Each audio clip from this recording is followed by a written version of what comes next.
So it seems that Games Workshop has indeed decided to go down the route of invalidating the 9th edition codexes and issuing new digital datasheets in their place. Let's talk about the great reset of Warhammer 40K, what it's most likely going to look like, and the pros and cons of consigning our current codexes to turn into pretty picture books or going into the waste paper basket.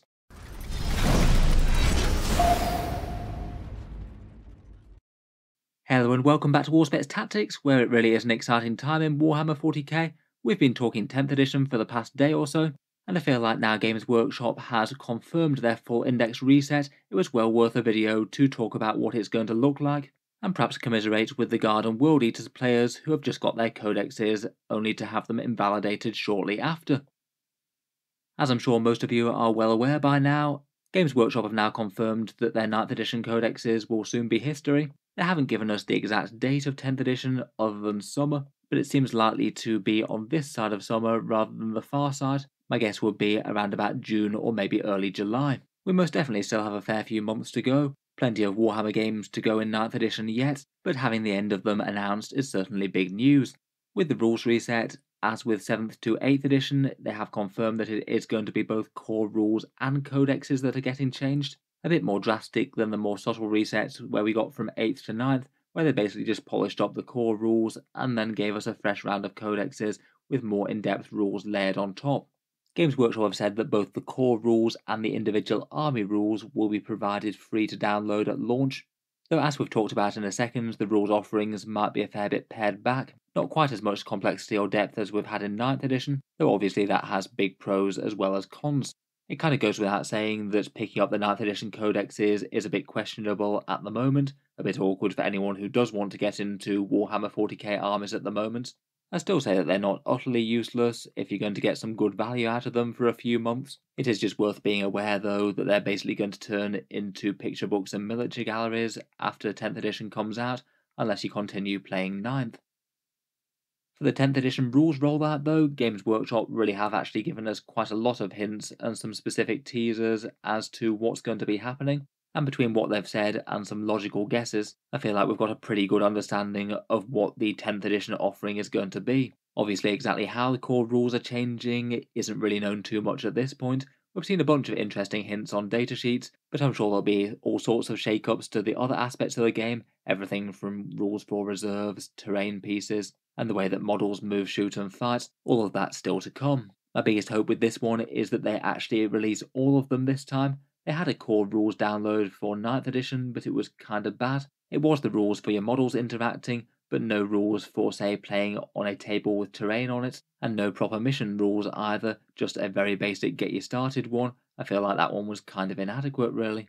Then beyond the core rules, each army will get their army rules page, datasheets and a table of points costs, and the delivery of those is going to be kind of interesting when it comes out, and then after that codexes will be rolling out later.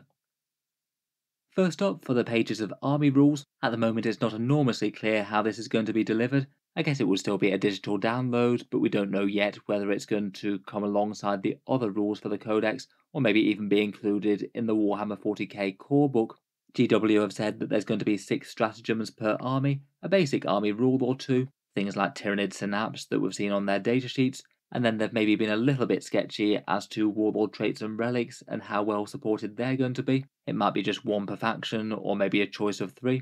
Or at the start we might literally have no faction specific ones and just be forced to take some out of the core book. For how this is going to be implemented, I would look no further than the World Eaters Codex. We've already basically seen this in action. They've got a page or so for mustering the army and their blood tithe mechanic, but the vast majority of the army's rules are literally all on 1 double page spread. Their Legion trait Relentless Rage, 3 relics and 3 warlord traits, and then 6 stratagems.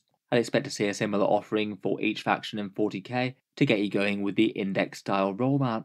I'm sure with these core rules there's going to be some hefty cuts here.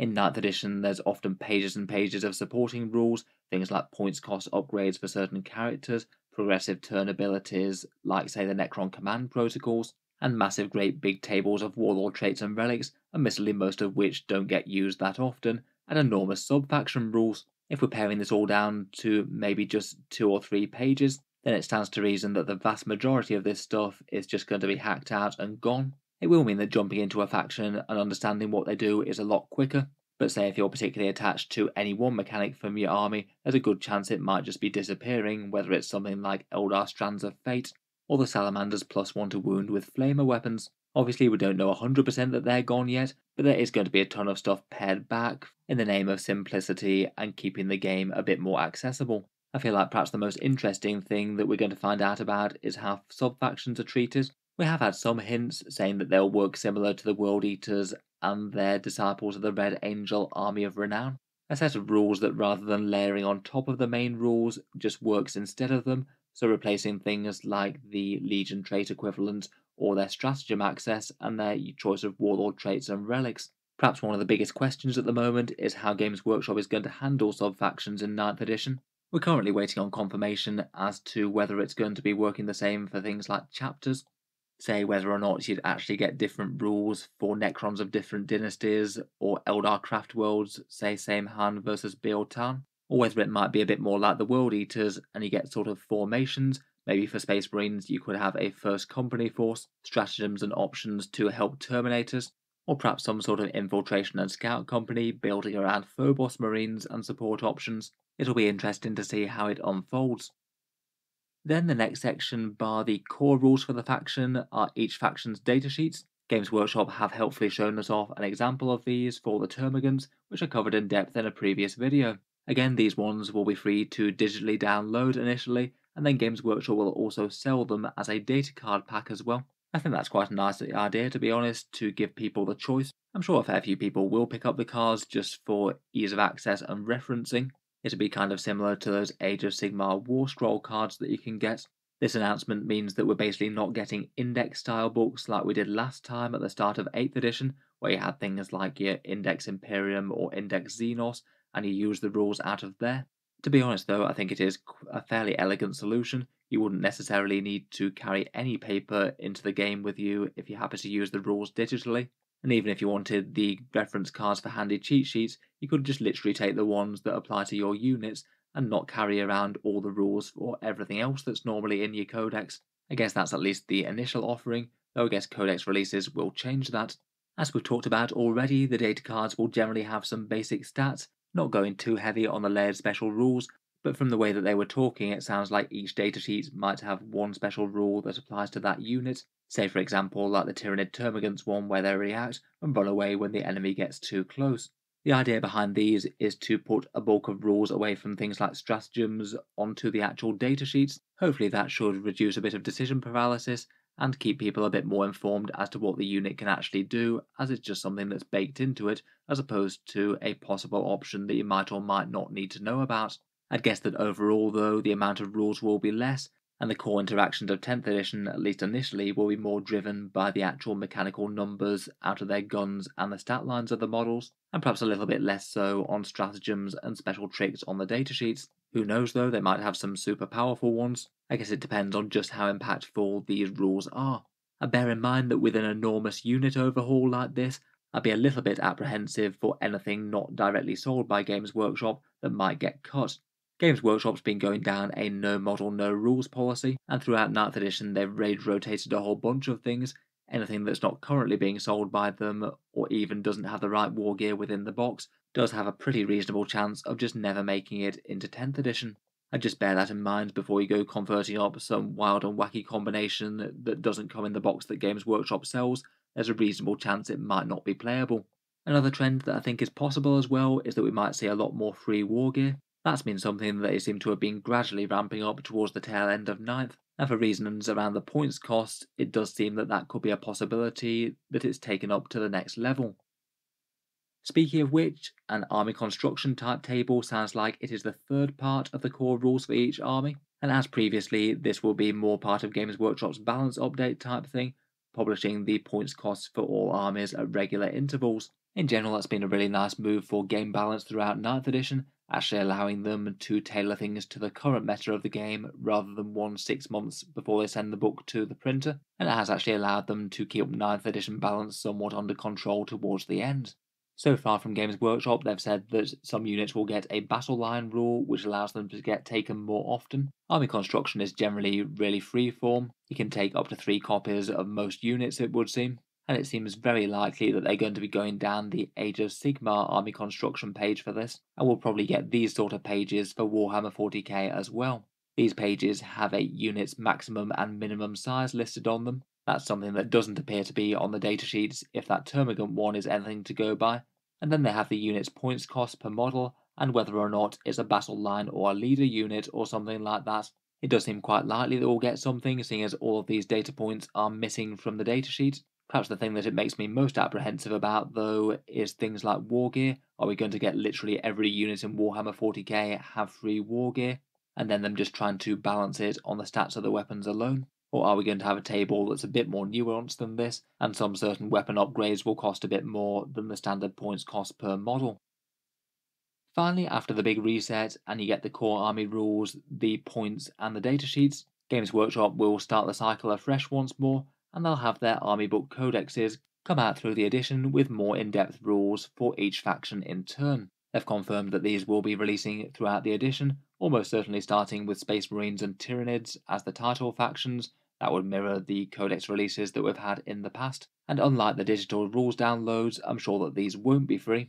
Games Workshop does like charging money for rules, and I don't think that they're going to stop that entirely. I say that this could probably be worse compared with the past, I suppose. If you compare it to the 8th edition reset, you had to pay for the indexes, then they all got made redundant by the codexes. At least you've skipped the paying for the index step. Maybe the biggest question for the codexes is what they're going to add over and above the standard rules that we have for the game. One thing that Games Workshop did confirm is that they're going to have some sort of bearing on things like sub-faction rules and alternative ways to play the faction. They confirmed that in the 10th edition launch article, and again that goes back to the sub-faction and chapter tactic type question. Are you going to be getting different rules for things like salamanders and imperial fists, or more sort of different formations for how different Space Marine companies might act? Otherwise, my guess would be that they might add some sort of big, more meaningful faction mechanic to the mix. Say, for example, if you take the World Eaters Codex again, their basic launch rules might be mainly just driven by the datasheets and their standard chapter tactic things and stratagems, whereas maybe the Codex might add in the equivalent of their Blood Tithe, their progressive mechanic to kill enemy units and get progressive buffs on their army. I guess it's certainly possible that we could still have those rules right from the get-go, but I feel like it might be one way that Games Workshop could make people excited for codexes without really adding all that much more bulk or bloat to the game. Lastly, I guess the codexes would give you the opportunity to revise all the datasheets, have a more focused second look at them, and try and tweak the army to get it a bit more right how Games Workshop would like you to play with it, make sure that the damage dealers are actually dangerous, make sure the tanky things are actually tough, and maybe mess around with some special rules to give some other units some interesting options. Perhaps another big question for that is that when they do reissue datasheets in codexes, would they update the digital ones, or would the codex now be the only way that you can get access to it? I'd say hopefully the former, but I guess only time will tell on that front. So anyway, a whole bunch of relatively exciting changes coming to the game, and for the most part, the vast majority of the chatter I've been seeing about it has been pretty positive, particularly for newer or more casual players, I think, though I have seen a fair few veterans with at least some misgivings. As for perhaps some of the main benefits of a hard rule reset, removing a lot of rules bloats might not be the worst thing for 40k at this point. I'm sure Games Workshop can gradually add it back in if they really want to later, with expansions and things. Cutting things down to some more raw stat interactions might not be the worst idea. I think just having a big rules reset is pretty exciting just for the whole point of it. A whole new system of rules to explore, and a new way to play all your models, usually quite an exciting time. And I have a feeling that, as with 8th and 9th edition, we'll get a whole new bunch of players either taking up 40k for the first time, or coming back to take it up again. Again, compared with the 8th edition indexes, it perhaps doesn't feel quite as bad. They're not charging you for the replacement of codexes initially, so you don't have to buy index books and things. I guess a fair few people might want to pick up the data cards though, so that might still be a cost. Might be a little bit less than a full codex though, I'd imagine. As for the downsides, I would say that there are a few criticisms that you could make of their system. I feel like while we might well get a better game overall for these changes, some of the 9th edition codexes really have some very nicely executed rules in them, and rules that I suspect are going to feel quite dumbed down on some of the new datasheets. For example, I really like the way that army construction works in Codex Imperial Knights, different Questoris models that you can build around to help out your armigers, some really strong rules interactions between the bunch of them, and coming together to make a big army of super heavy walkers really quite interesting. The same perhaps for Codex Genestealer cults as well. That one's generally been an interesting and playable faction that's got an enormous amount of sneaky tricks and game-breaking abilities, but then balanced out by having some slightly weedy stat lines on their datasheets. Again, I just can't help but think that the amount of random fun things that they can do is probably going to be less after you've taken down a whole bunch of sections out of their codex. In general, I think there's going to be some degree of trade-off between depth and flavour versus simplicity of play. Otherwise, perhaps the other big criticism, from some people at least, would be that some of the books came out really quite recently. World Eaters and Astra Militarum have had a spectacularly short shelf life. Usually most Warhammer Codexes will at least get something like 6 months before they're outdated, but it looks like these guys will be pushing it even less than that. Kind of a little bit rubbish for any of the armies that have been waiting around for most of 9th edition to get their Codex to play, and then shortly after the release of it, all of a sudden show's over, and you're going on into 9th edition, back to the world of kind of index rules once more. We've still got a good few months to play more games with the current codexes, but knowing that it's going to be all replaced pretty soon might just take the wind out of people's sails a touch, perhaps not as much motivation to build up an army around their current codex. Finally, I still would argue that while 9th edition has had plenty of issues, quite a lot of them might not necessarily have needed a full reset to fix. If stratagem bloat was the main concern, I feel like you could have limited it to, say, a short selection of stratagems just by the rules update. You could mess around with things like mission and secondaries if you wanted to, plus points for game balance. I just hope that they actually have managed to write 10th edition as a fairly tight rule set. The amount of adjustments and tweaks it's taken to the core 8th edition rule sets to get it feeling more or less right has been really quite a lot of bolt-on rules to stop one thing or another breaking the game or making it a bit weird in some new and unexpected way. Anyway, I hope you've enjoyed just a few thoughts about 40k's new great reset. Let me know your thoughts as to the disappearance of the codexes and the reissuing of the digital rules down in the comments below. If you've enjoyed the video, then feel free to subscribe to the channel. I'll certainly keep the regular 40k videos coming, and I'll most certainly be keeping up with all the 10th edition news as it comes out. Feel free to check out my other videos about the big Adepticon previews. If you want a bit more discussion about the datasheets in detail, I'll leave a link to that previous video down in the video description. Finally, if you've been enjoying all the videos on the channel, I would just like to mention that Auspex Tactics does have a Patreon page as well, and you can find that linked in the video description below as well. The channel's Patreon page is what allows me to make all these videos quite so regularly, so if you are enjoying a lot, any support is just enormously appreciated. Channel patrons do get a few advantages, seeing certain videos early, regular votes to see what sort of things come next on the channel, and automatic entry into the regular prize giveaways with a chance to win some really big model kits each month. If any of that sounds good to you, or you'd just like to help support, the link is down in the video description. In any case, a massive thank you for listening, and I'll hope to see you guys next time.